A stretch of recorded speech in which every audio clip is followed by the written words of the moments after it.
Welcome back to In Case You Missed It Wrestling, a podcast dedicated to WWE and their weekly television shows and telling you everything that happened in 30 minutes or less. So, in case you missed the episode, you can be caught up if you're going to watch this week. I am your host, Blackhawk, and let's dive into NXT New Year's Evil. Now, NXT continues to be the best product that WWE puts out every single week. And I look forward to Tuesday every week. I cannot wait for the next episode of NXT. It's so good. So good. If I could only watch one show from WWE every week, it would be NXT. Without a doubt, hands down. And I will continually die on that hill that NXT is the best. But now, let's get into NXT New Year's Evil. So, start off the show with pretty standard, pretty regular shot of everybody walking in, especially the people that have matches that night. But we would get to see The Rock, which was a surprise by a lot of people. He announced on social media after Raw that he would be on NXT. We weren't really sure what he was going to be doing, but he was there and he was promoting NXT, and it drew one of the biggest viewership episodes of NXT in all time. They almost cracked 1 million viewers on this episode, which is incredible, awesome, and I hope they can continue to keep that momentum going. But we'll see what happens. I hope you are watching NXT. NXT's the best. We will be seeing a lot of these NXT faces in the main roster scene pretty soon. So it's good to get to know them, good to see what they can do. But another thing that happened, Corey Graves would be on commentary. He's just doing a guest spot for this at the moment.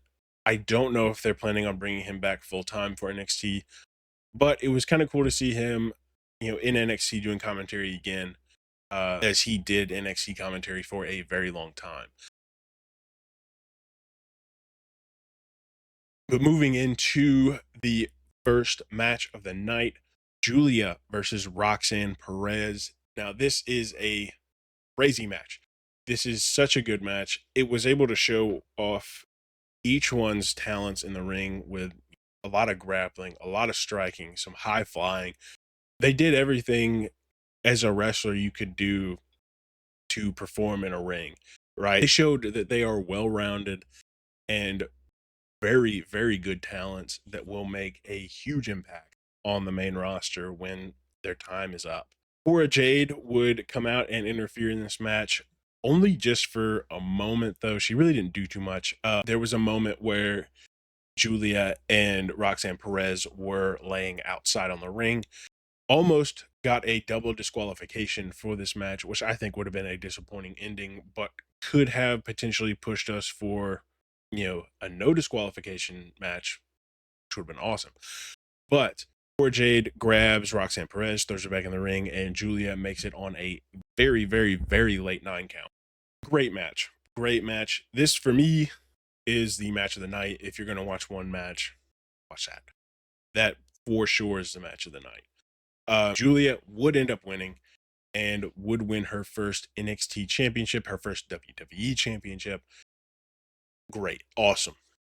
I'm pretty excited for her, but I'm also excited for Roxanne Perez because I think this is maybe not nail in the coffin. I don't think that's the right saying, but I think this is the moment where she is finally cutting ties with NXT to move up to the main roster.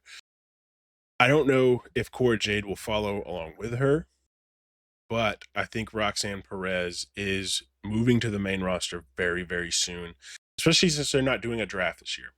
It's a free agency, kind of grab who you can and try to offer them whatever you can. I do think we will be seeing Roxanne Perez on the main roster sooner than later. Julia is here in NXT. Don't know how long, but she is the champion. We will probably see her and Stephanie Vaquer at some point for this title, which will be incredible. They had a match a while ago that was not the best. It was in Stardom, But I think now we could put together probably one of the best matches for NXT on the women's side that has ever been produced by WWE. But that's in the future. That's in future. Don't need to worry about that now. But yeah, NXT Women's Champion Julia is now the champion. So we would move on from that to a backstage segment with Eddie Thorpe laying on some steps. He apparently got beat up, but Ava has seen this before. She's seen him do this before.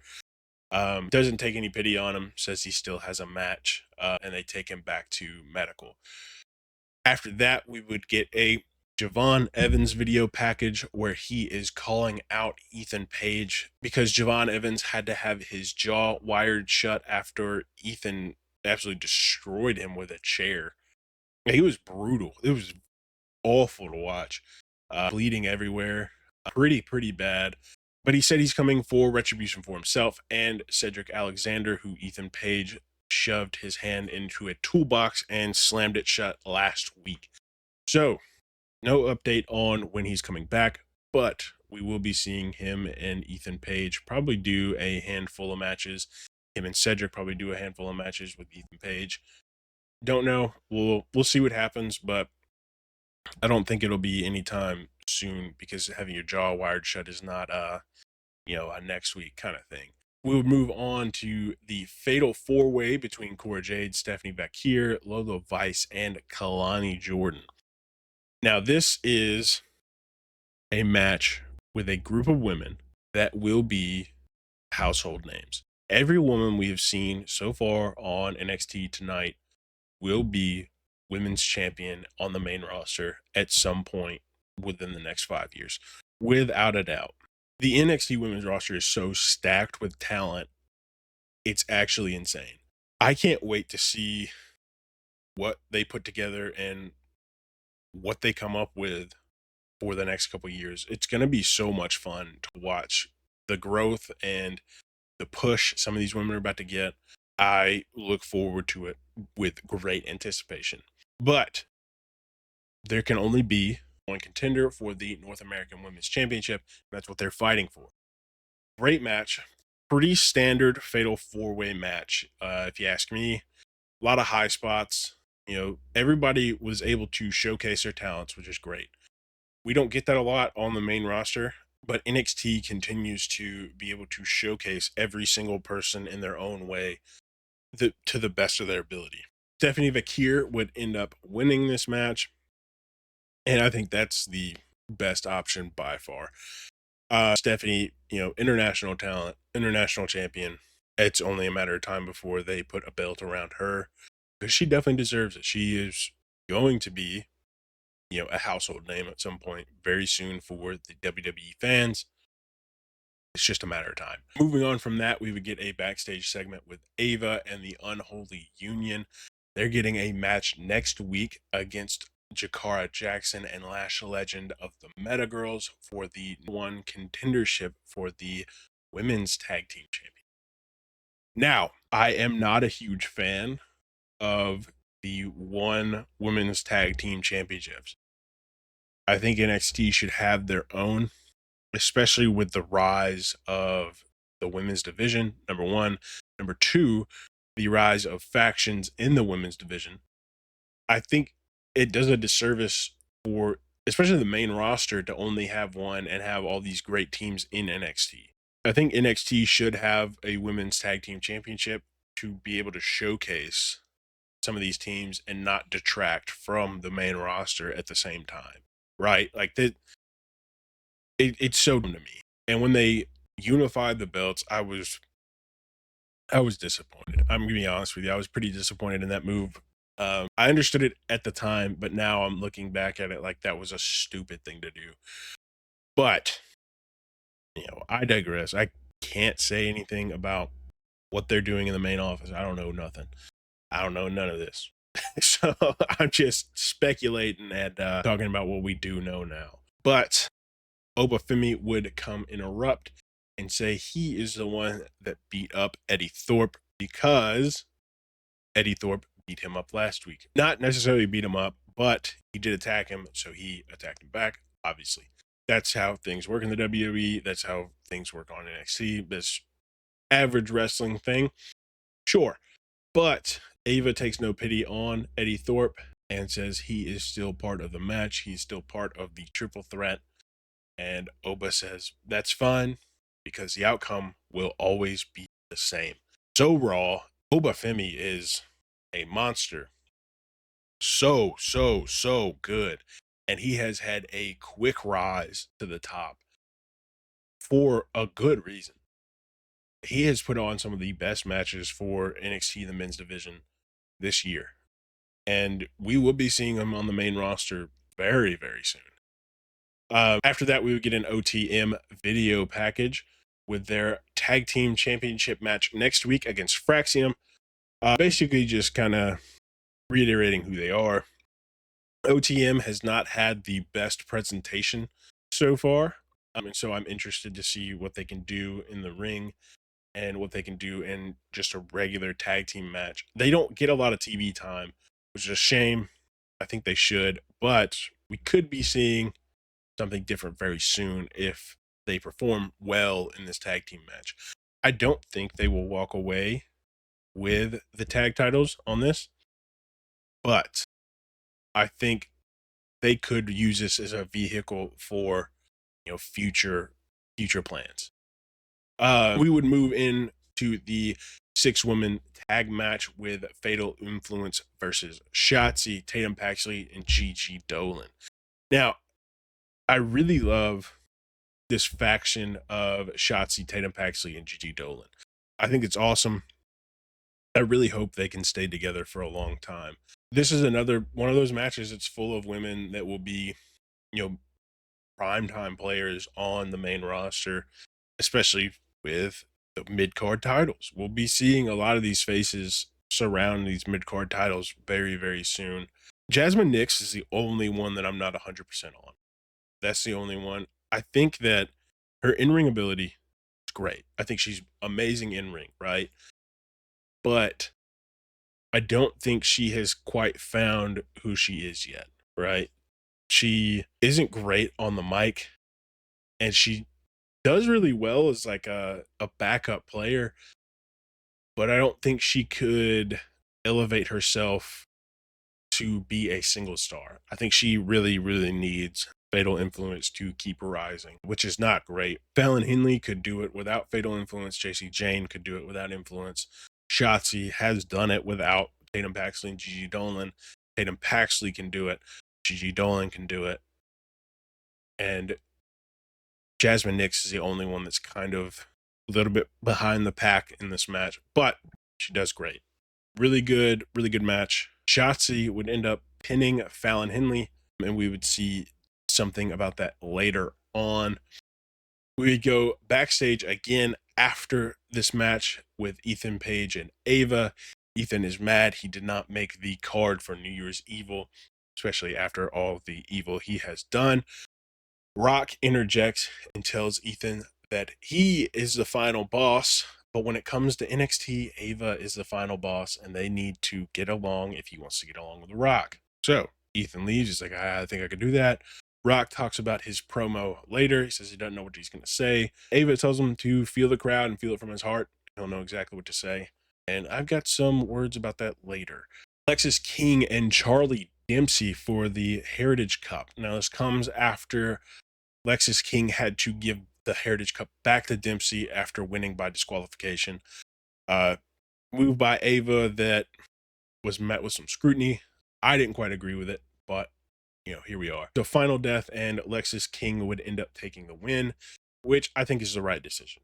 As I watch Lexis King more and more, he grows on me every single week.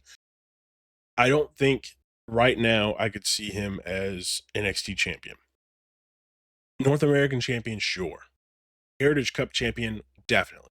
But NXT champion, not yet. I think he just needs this much work, like this much. And he could be there. I think we will be looking at Lexis King on the main roster in the next few years. And he will be maybe not a prime time player, but he will definitely be a player in some form or capacity. Lexis King, would win Great. Awesome. Love that for him. I'm interested to see what happens with No Quarter Catch Crew and Charlie Dempsey after this.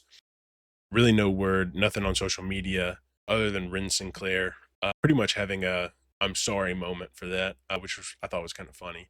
We would then go into a backstage segment again with Stephanie Vakir and Fallon Henley talking about their number one contender match. Shotzi would interrupt, say that she argues that she could be the number one contender since she pinned Fallon in their match.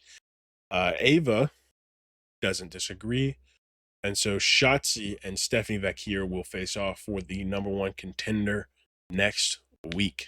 We have no idea when the match for the championship will be because they keep pushing it back for number one contenders matches.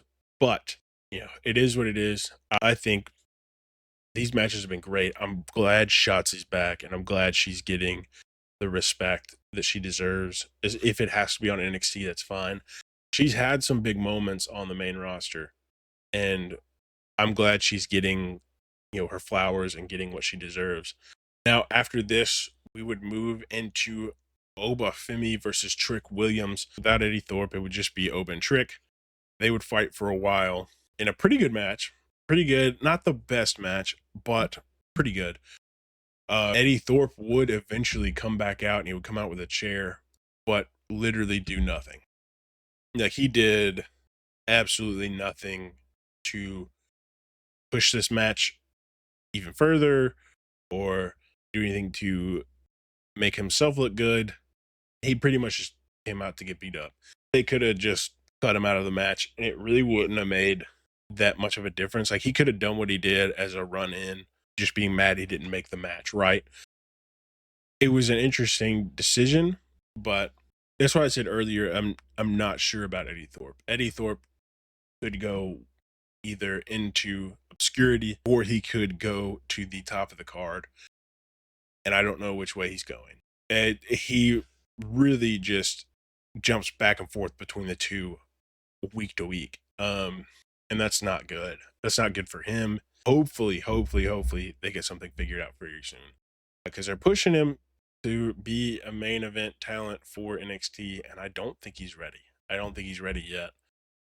You've got some other guys that could be these main event talents that aren't being pushed, and Eddie Thorpe is.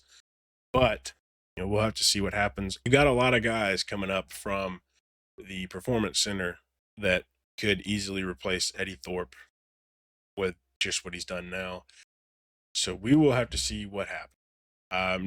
I'm not too high on Eddie Thorpe. I hope for the best outcome for him. I don't wish anything bad on Eddie Thorpe, but he has yet to show me anything worthwhile, right? Oba Femi would end up winning this match, beating Trick Williams. Great match. Not their best, but great. And we would get a final shot of Julia and Oba standing on the stage, holding their titles as NXT has two brand new champions.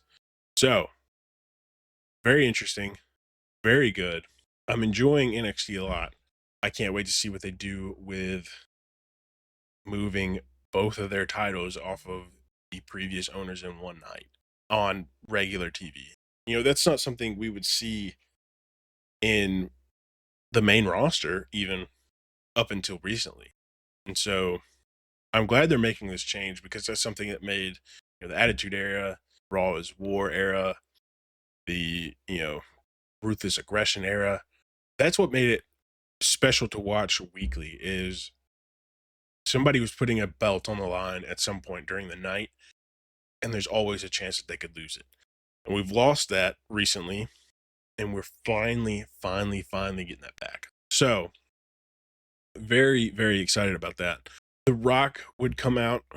It would take him 10 minutes to do his entrance. It was so long for an NXT entrance, but you could really tell he didn't have a script. He really didn't know what he was going to say. But one of the main things that he talked about was addressing the final boss and the talks with Cody. That was a big moment because there was a big detractor from the regular fans watching Raw the previous night. But he says, he is the final boss. He is 20 steps ahead of everyone. And he says that we need to know our role shut our mouth and enjoy the ride it's taking us on. All right. So he talked about, drinking with Cody, congratulating Cody, and saying he still is the final boss. That has not changed, even though they didn't really talk about it on Raw. He still is the final boss. And then he talks about how much he appreciates the fans, especially at the NXT event, because this isn't, like Raw. There's celebrities, there's a lot of things going on, super cool. Like top of the top of the top of the card was at Raw that night. And he said, but you guys sold out here, which means you truly want to be here. And that's true with every NXT crowd. Is there's not people that are just there because it's Raw and they might see somebody cool. They're there because they love the show. And that makes me love NXT even more when I know the fans that are there are going to love it and going to react according to how they feel. It's not a cheer because of celebrities on screen. It's a cheer because what they're watching is amazing. But he pretty much just talked until TV time ran out. He just thanked everybody. He said that, WWE is his home and he might go away to do movies and whatnot, but he will always return home. So that's pretty much how he ended it. He said a couple more things, but I didn't get to see it because it cut off. I think if you're international, I think you might have gotten to be able to see the end of the promo, but I didn't get to see anybody post it. But anyways, that's pretty much it for the episode. Match of the night, I already talked about it, is Julia and Roxanne. If you can only watch one match, that is the match to watch. Great match, great match. And it opened the show, which was insane. NXT does a weird thing where sometimes their show openers will be better than the main events. And this is obviously one of those times. But great show that night. New Year's Evil was fantastic. And moving on to what we will see tonight, only 3 things have been announced as of this recording. Like, we are recording this early. It's not being recorded on Tuesday. So tonight, what we are getting is Meta Girls versus Unholy Union for the #1 contender for the Women's Tag Team Championship. We'll have Fraxium and OTM face off for the Men's NXT Tag Team Championship, and Shotzi and Stephanie Vakir facing off for the #1 contender for the NXT Women's North American Championship. A lot going on just in those 3 matches, and we should have two more matches, probably 2 to 3, depending on how some of these go. So we are in for a good night tonight. If you can't make it next week, I'll have another episode out. So be on the lookout. But that'll be it for today. And I will see you Friday for Smackdown. We will be doing this for Smackdown as well. So if you missed Smackdown last week, make sure to tune in. I'll have all the details you need to know about seeing Smackdown. But for today, that'll be it. And I will see you in the next one. Peace.